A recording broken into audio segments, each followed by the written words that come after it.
What's up, guys? This is Corey, also known as QC Rideshare. Just hit you guys with another one. Um, I wanted to take some time to talk about my experience, some kind of elaborate on my experiences with Shipt. As you know, somebody who does YouTube videos, I watch a lot of YouTube, and I've been hearing a lot of negative videos about Shipt, and um, frankly, I can't quite understand it. So when I signed up for Shipt, and if you haven't seen the video, I'll leave a link to it in the description. I always emphasize doing Shipt as a way of expanding your portfolio of companies that you work with. So I think anybody who says, I'm going to hitch my wagon to company X, you already have failed. Because Shipt is good to fill holes when maybe Uber is slow, or where Lyft is slow, or where you're not, or where Postmates may not be available. However, Shipt is not a standalone. So I just wanted to go through a little bit how I do things when I work with Shipt. So as I mentioned in the previous video, with Shipt you sign up for a block of time that you would like to be available, and they'll assign you jobs based off of that. So what I do is I look at it as I'm working a block of time. Whether I get jobs with Shipt or not, I'm working a block of time.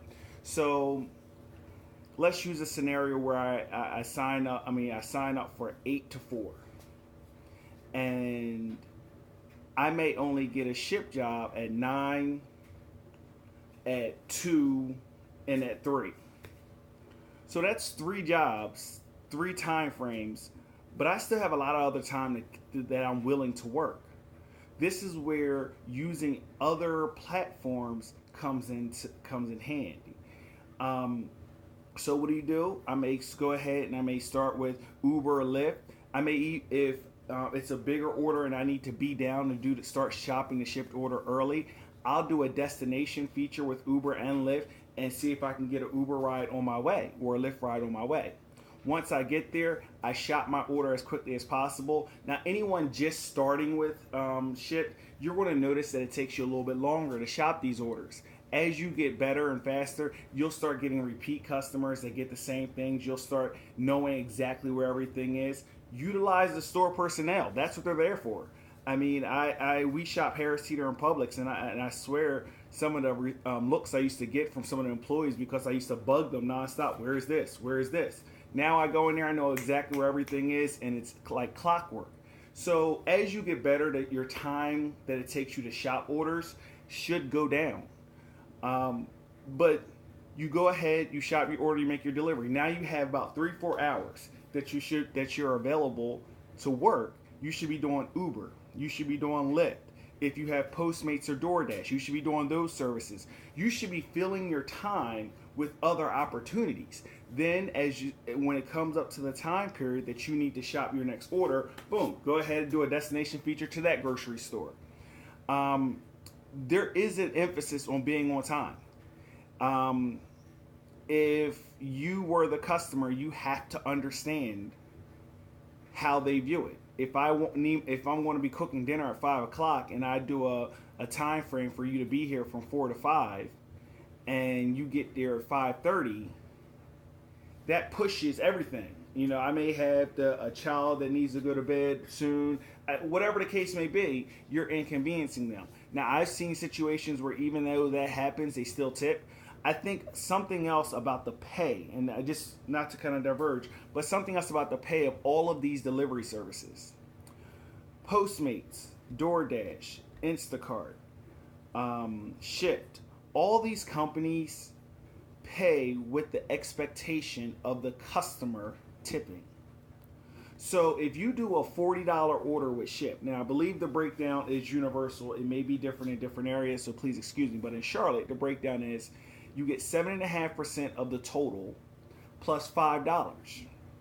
So if I do a $30 order, 7.5% of that total is $2.25 plus $5. So that $7.25.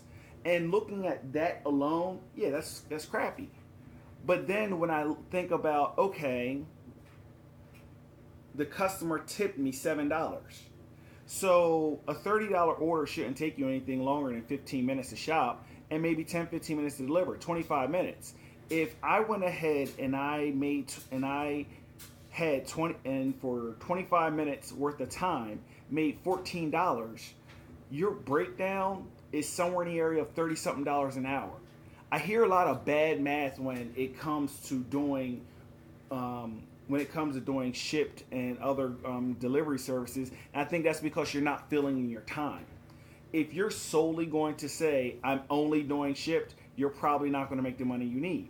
If you say you're only going to do Uber, only going to do anytime you're limiting yourself, you're at the behest of that company.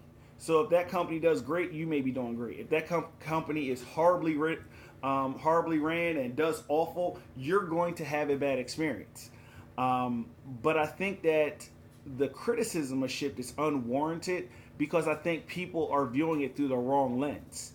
Now, granted, some of these companies boast big things as they say. I think Uber just got in trouble for saying that you drive for Uber and you'll make $95,000 a year.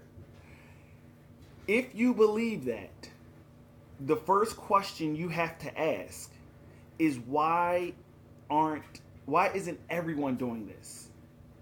95,000 a year for any job is somewhere in the area of the 1.5 percentile of U.S. No, I'm sorry, 2.5 percentile of U.S. incomes. So if you're saying that by driving my car, I'm going to skyrocket to the 2.5% of incomes in the country, but yet this small group of people are doing it, why wouldn't everybody do it? I mean, there should be more drivers than customers in that situation. So you have to use some reasoning when you think about this stuff. Yes, these companies are all startups. They all have venture capitalists that are funding them so they can operate in a negative. But they are trying to build a clientele. They are trying to build a base. I think that if you have a positive viewpoint, if you have a positive mentality, if you are open and honest with what your expectations should be, you will never be disappointed. But that's enough of me because I can ramble on forever. Let me know what you think. Leave some comments comments. Let me know what you think about the video. Shout out to Toya ATL. She gets it. She understands how you do this 1099.